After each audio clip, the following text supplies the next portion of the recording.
Hey, it's Gary here with Pal Music, just taking a bike ride in Austin, Texas this afternoon on a Monday.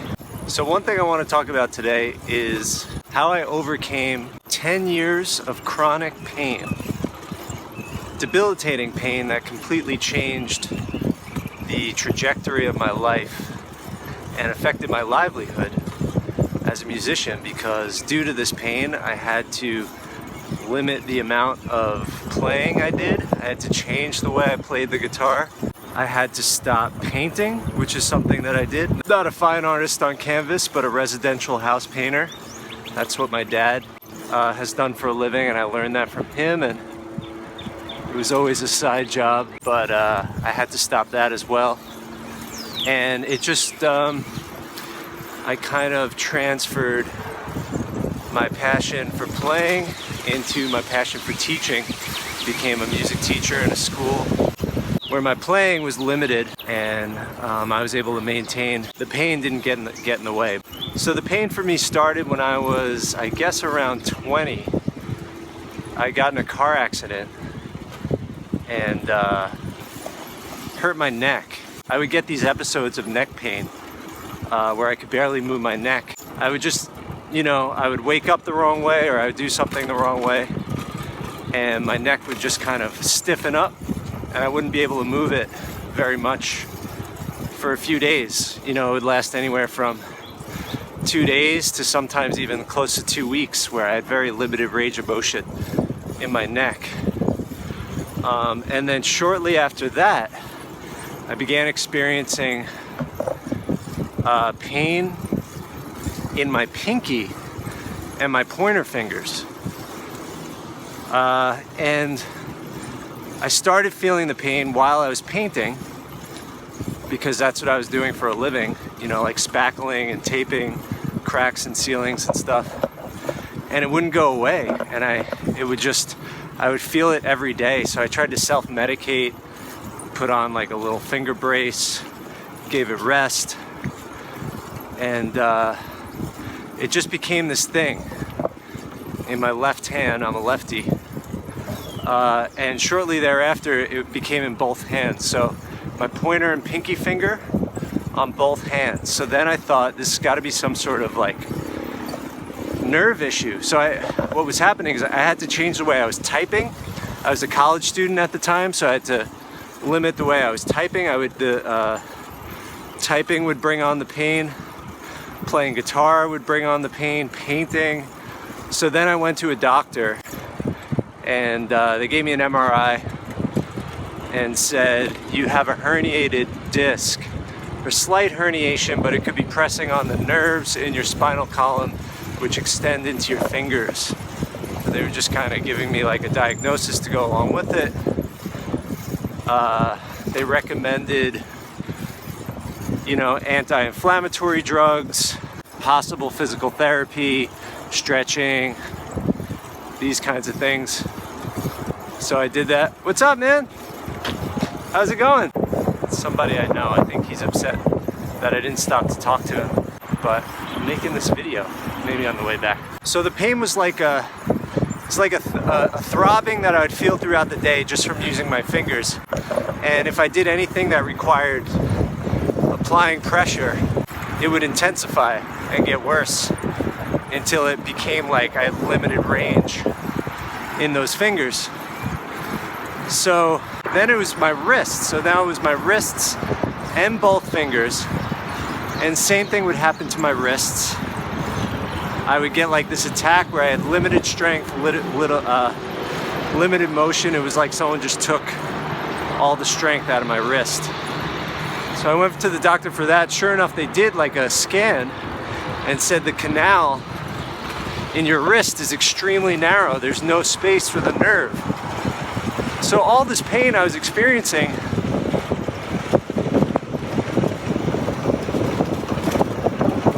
doctors were finding reasons for it. They were giving me diagnoses for it. They're like, yeah, we see what's going on.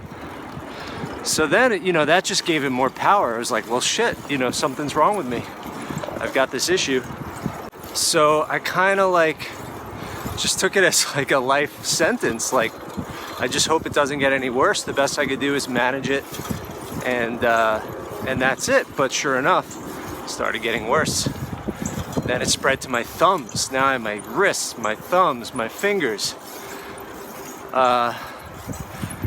Then I also started having issues in my hips. I was having all this chronic pain. You know, this is like fast forward 6 or 7 years, and I'm having these issues with my hips, like really sharp pains in my hip joints. So I go to a doctor for that. Sure enough, they find a bursitis in my hips, swollen burses. So inflammation. When it spread to my thumbs, I started to notice that it didn't make sense how it would alternate from one hand to the other hand. Sometimes some certain actions would not cause any pain, while others would. Like, I could do something, let's say, you know, I could lift weights and not feel any problems, but then I go to type and play guitar and it hurts. So like, I just started to get suspicious, and I started wondering, like, well, what's my mental state in these different situations? So I started to think about that a little bit, but then out of desperation, I started surfing the internet, and I found Harvard's page. Harvard's research on repetitive stress injuries and chronic pain or whatever. So I found this page, and they talked about, one of the things they talked about was Dr. John Sarno from NYU, who researched the relationship between stress and pain, and how pain is a psychological, the mind, our psychology, can remember pain pathways, so it could hold on to pain pathways, and it can trigger them, or it can keep them active as a defense against psychological pain, psychological stress. And so I was super intrigued by this. So I spent the next 5 months reading all of his books, The Mind-Body Connection, The Mind-Body Prescription, Healing Back Pain, which was his first one. But from back pain, his practice at NYU, seeing thousands of patients, he went from focusing on back pain to pretty much all chronic pain. And then the other one was The Divided Mind. So I read those. I read all of the Amazon reviews. I went on tmswiki.com. I had a free 15-minute consultation with Georgie Oldfield, who's a protege of John Sarno's in the UK, who started SERPA. Definitely check out her stuff. I bought her book. Reading people's stories about literally going from, you know, feeling like they were stuck in a wheelchair to being able to walk again, or ready to get back surgery to being pain-free or free. So people were testifying to how much these books and this knowledge, because all it really is knowledge, how this knowledge clicked for them and changed everything for them. And that's the amazing thing, that knowledge healed my body. So the tough part of this is that John Sarno is not a spiritual teacher. There's really nothing spiritual about him.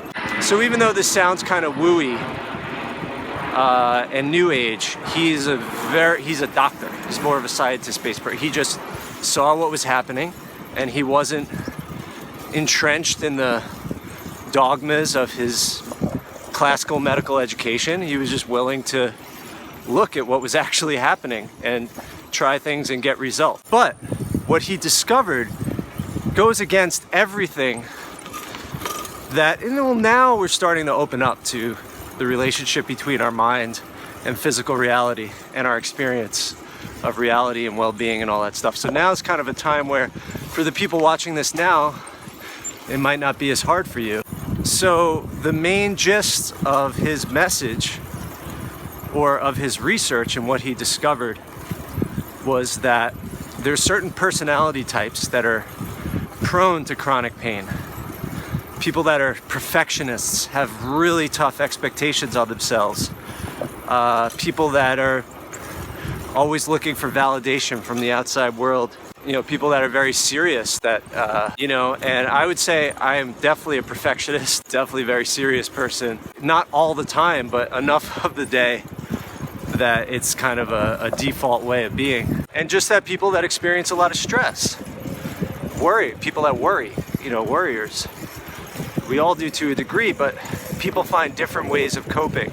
And our minds all work a little differently. So for people like me and much of the population, because the amount of people that buy Advil and use it, like so much of our population experiences some sort of chronic pain. It's not like a rare thing. But some people so much so that it becomes debilitating and even diagnosable. But you know, what he discovered was that so many of these things that doctors can point to as a cause for chronic pain, such as, you know, spinal issues and herniated discs, these carpal tunnel, all this stuff, like doctors can diagnose where it comes from. But as part of his research, he took regular people off the street and gave them MRIs and gave them scans, and found that the vast majority of people have abnormalities all over their body, especially in their spine, but don't have the chronic pain associated with it. Some people, normal people, pain-free, have far worse degenerating discs and all this other stuff than someone like me who had a slight little thing going on but was experiencing almost daily chronic pain. So that, you know, that's one of the fundamental parts of his research. So part of the road to getting better is not giving the pain the power. So when you feel the pain, instead of focusing on the pain, you focus on how you're feeling at that very moment. What are you feeling, and what might you be reacting to psychologically? What are the current, you know, things going on in your life or at this very moment that might be getting in the way? And the truth is that, you know, so journaling is one thing. Anything stress relieving, meditation, laughter. But the whole thing is that you're not giving the pain the power, because you trust that the pain is just, it's sort of a phantom. It's created psychologically, and it could alter the physical reality of your being. Your psychology can cause inflammation. It's no secret that stress kills people. We know about that. We know that people that have very high stress jobs might have a heart attack early, get high blood pressure, heart disease, all these things. So we know that stress affects the body. So when you're laser focused on a part of your body and the pain that you feel there, and you give it power, you dump thousands of dollars into doctors, into medicine, into all this stuff, you're giving it so much power. It starts to define you. The pain starts to define you. So part of this process is taking all that power away from the pain and instead directing it towards what is causing this state of unrest, of tension in your body. And in the process of reflection and observation, you're no longer focusing on the pain. And then the pain loses its function. The pain loses its function and it goes away like that.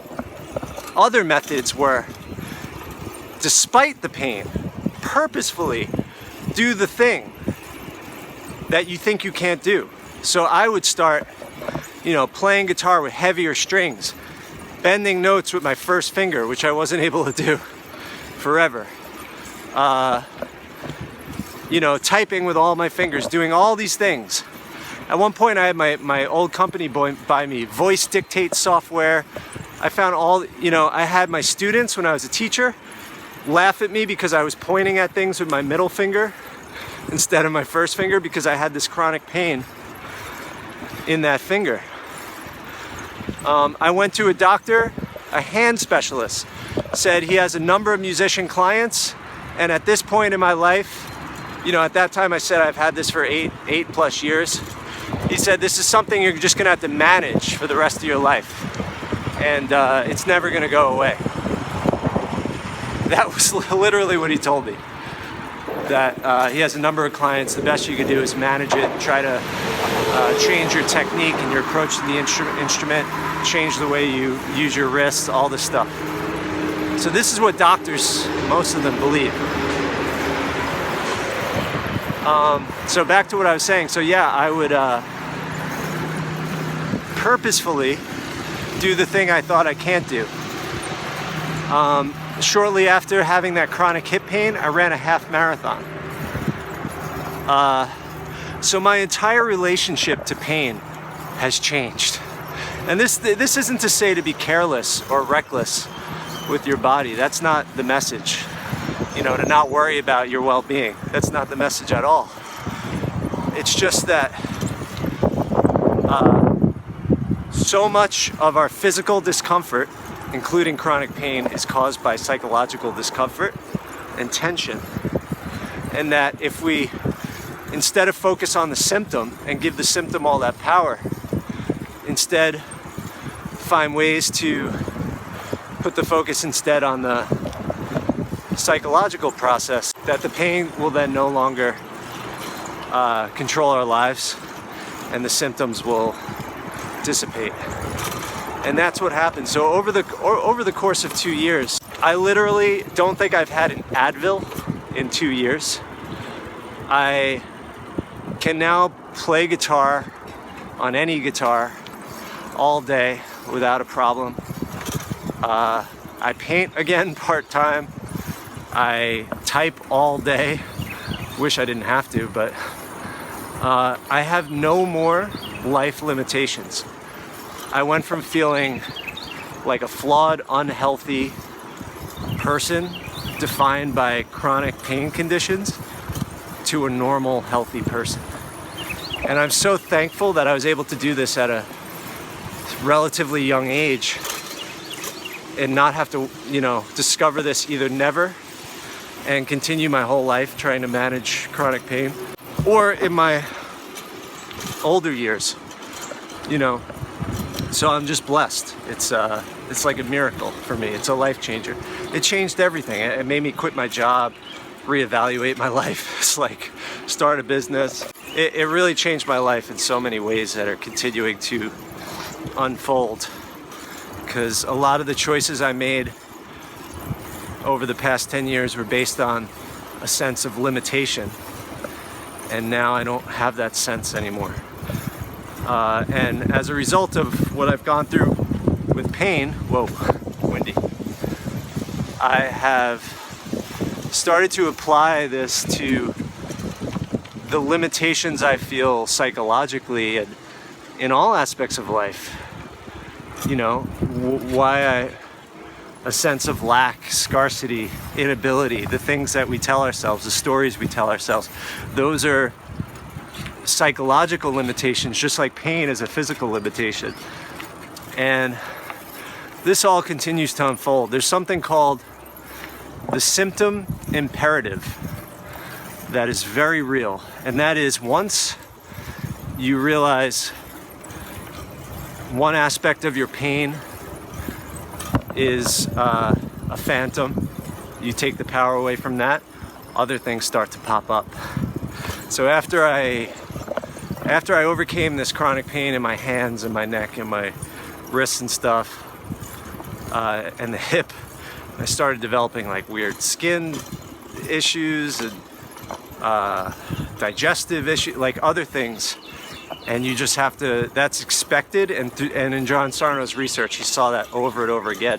So you just have to apply the same process to that.